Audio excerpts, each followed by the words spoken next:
Hey everyone, it's Luke and Garrett from BHD. Good to see you. It's been a while. We wanted to just kind of give a quick market update as we're rounding out the first half of the year.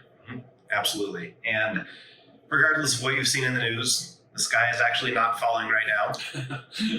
The real estate market is going through some changes that needed to happen, and we want to give you a quick update on what that means for you. So first, there's still generally low inventory in the market. I think we started the year with about 1,000 active listings, slightly under. Which is insane. Right. That is so low. So low. And as of last week, I think the number was 4,200 active listings. So though it's increased, we're still fairly undersupplied in the metro area.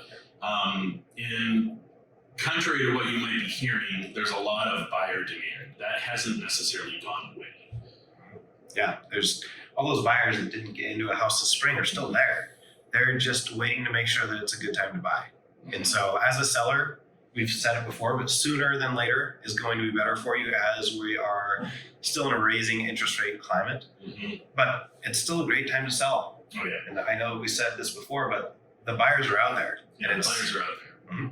And most people would think higher rates are bad for buyers, but why is that not true? It's not true because what we're going to come into is a more equal market than we've seen in the last 10 years.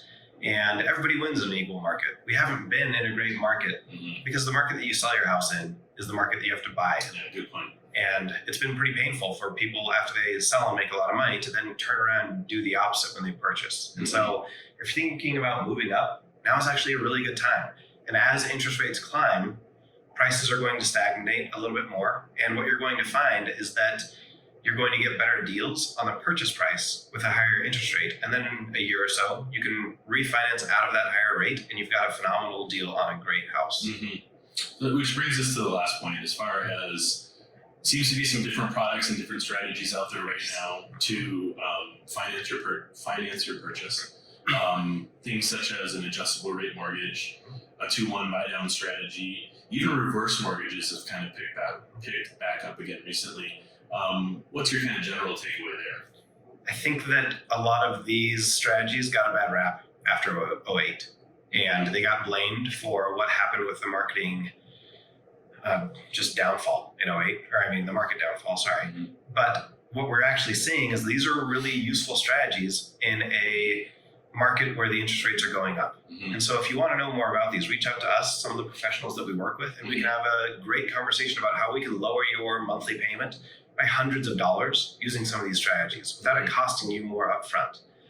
The last piece is sellers still have an unprecedented amount of equity in their houses. The run-up that we've had over the last 10 years has made a ton of wealth for a ton of people. If you're thinking about selling, I just want to remind you of all of that equity in your home can translate into kind of a dream home if you want to make that move. Right.